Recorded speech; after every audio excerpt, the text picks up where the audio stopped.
नमस्कार। आप सभी का स्वागत है। मैं लक्ष्मण लाल गुजर, सहायक आचार्य, राजकीय महाविद्यालय उनियार। आज हम बीए पाठ तृतीय के द्वितीय प्रश्न पत्र भारत का भूगोल में भारत विभिन्नताओं का देश और विभिन्नता में एकता, इसके बारे में पढ़ेंगे। भारत विश्व का क्षेत्रफल की दृष्टि से 8वां एवं जनसंख्या की दृष्टि से दूसरा स्थान रखता है। इतना विशाल होने के कारण अनेक प्रकार की विविधताएं पाई जाती है। इसके छोटे से क्षेत्र में यात्रा करने पर विभिन्न विलक्षणताएं दृष्टिगोचर होती हैं। यह विभिन्नताएं भारत के प्राकृतिक स्वरूप, जलवायु, वनस्पति, मृदा, कृषि, उद्योग धंधे, यातायात के साधन, जीवन स्तर, वेशभूषा, रीति रिवाज, भाषा, भोजन, सामाजिक व्यवहार, धार्मिक आस्थाओं, पूजा पाठ की विधियों आदि विभिन्न पक्षों में प्रमुख रूप से दिखाई देती है। इन विविधताओं के होते हुए भी हमें सभी क्षेत्रों में एकता दिखाई देती है। भारत में पाई जाने वाली इन विविधताओं को समझने के लिए निम्न वर्गों में बांटा जा सकता है। प्रथम है प्राकृतिक विविधताएं, द्वितीय आर्थिक विविधताएं और तृतीय जनसांख्यिकीय या सांस्कृतिक विविधताएं। इनमें सबसे पहले अपन प्राकृतिक विविधताओं के बारे में पढ़ेंगे। सबसे पहले प्राकृतिक विविधताओं में जो विविधता पाई जाती है वो स्थलाकृतिक विविधताएं। हमारे देश में अनेक प्रकार की स्थलाकृति संबंधी विविधताएं पाई जाती है। जहां एक ओर उत्तरी सीमा पर विशाल हिमालय पर्वत श्रेणियां विस्तृत है, वहीं दूसरी ओर गंगा, ब्रह्मपुत्र, सतलज नदियों से निर्मित मैदान फैला हुआ है। ब्रह्मपुत्र व सिंधु नदियों की गहरी एवं संकीर्ण घाटियाँ, अरावली के रूप में अवशिष्ट पर्वत, प्राचीनतम कठोर भूखंड, दक्षिण का पठार, उत्तर पश्चिम में थार का मरुस्थल, नर्मदा, ताप्ती नदियों की नदबुक, जिन्हें हम एस्चुरी कहते हैं, तटीय मैदान, द्वीप समूह आदि स्थलाकृति संबंधी विविधताएं परिलक्षित होती है। प्राचीन काल में हिमालय संत महात्माओं के आश्रय स्थल रहा है। हमारे देश की नदियाँ उपजाऊ मैदान एवं जल की सुविधा प्रदान करती है। वहीं उच्च पर्वत चोटियाँ पर्यटकों को सुखद अनुभूति हेतु आकर्षित करती हैं। थार का मरुस्थल मानसून के लिए अनुकूल परिस्थितियाँ उत्पन्न करता है।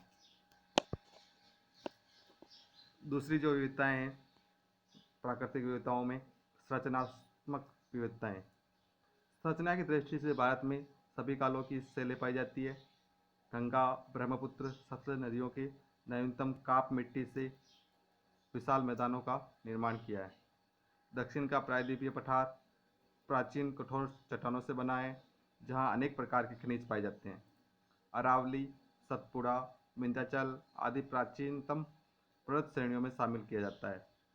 इसके विपरीत हिमालय नवीनतम मोरदार पर्वत श्रृंखला के रूप में उत्तरी सीमा पर विस्तृत है, जिसकी चट्टानों में नवीन जीवावशेष पाए जाते हैं। तीसरे प्रकार की जो विविधता पाई जाती है प्राकृतिक विविधताओं में, जल प्रवाह संबंधी विविधता। भारत की जलवायु मानसूनी होने के कारण जल प्रवाह संबंधी विविधताएं पाई जाती है। वर्ष में अधिकांश समय मौसम शुष्क रहता है तथा वर्षा ऋतु बहुत छोटी होती है। परिणाम स्वरूप अधिकांश नदियाँ वर्षा काल में ही प्रवाहित होती हैं, जिन्हें मौसमी नदियाँ कहा जाता है।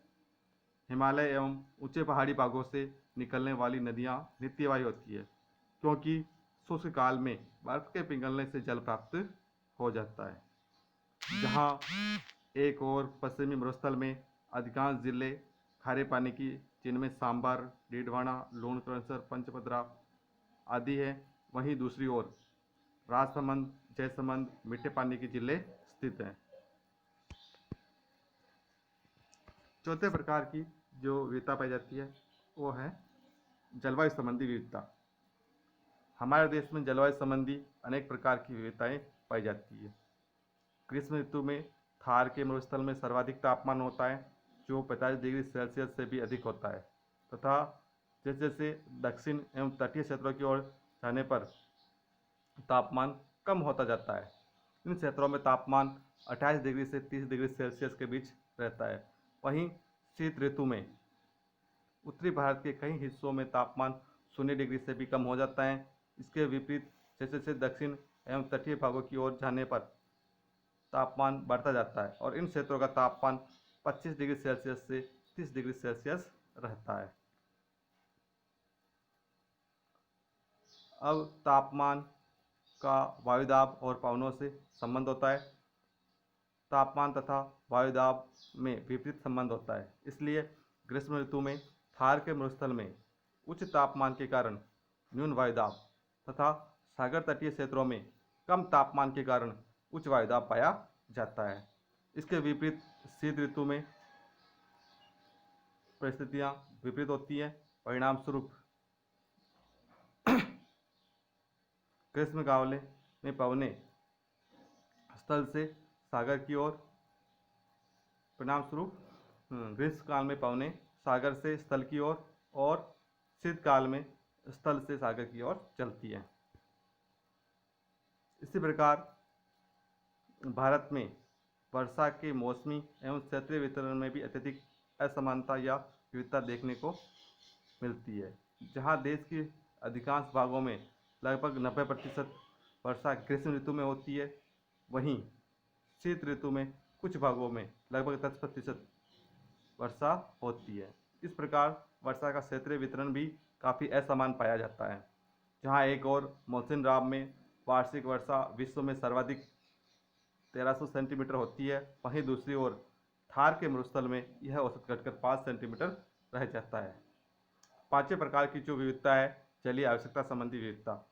हमारे देश में मानसून जलवायु होने के कारण कृषि संबंधी तथा अन्य कार्यों के लिए अधिकांश भागों में उपयुक्त मात्रा में जल उपलब्ध नहीं हो पाता। इस कारण देश के विभिन्न क्षेत्रों में कृषि संबंधी कार्यों में अत्यधिक भिन्नता पाई जाती है। जलीय आवश्यकताएं वर्षा की विषमता पर निर्भर करती है।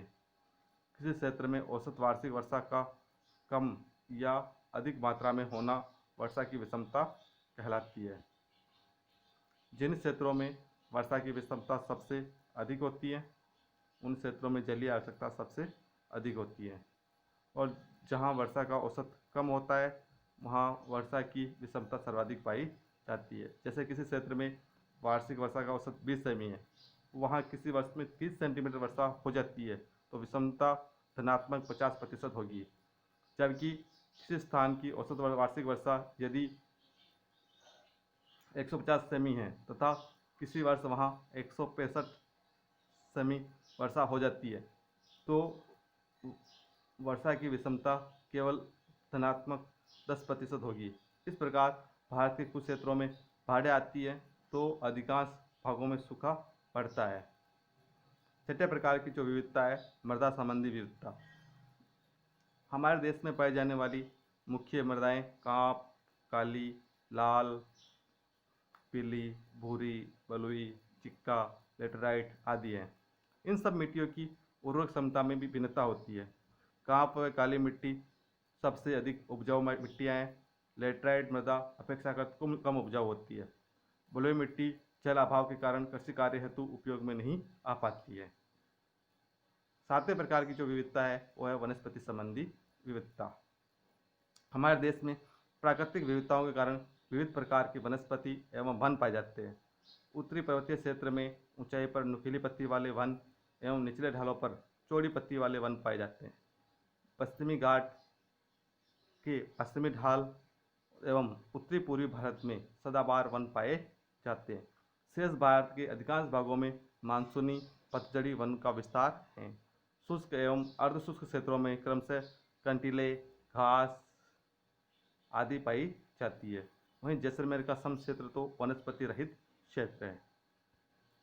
धन्यवाद।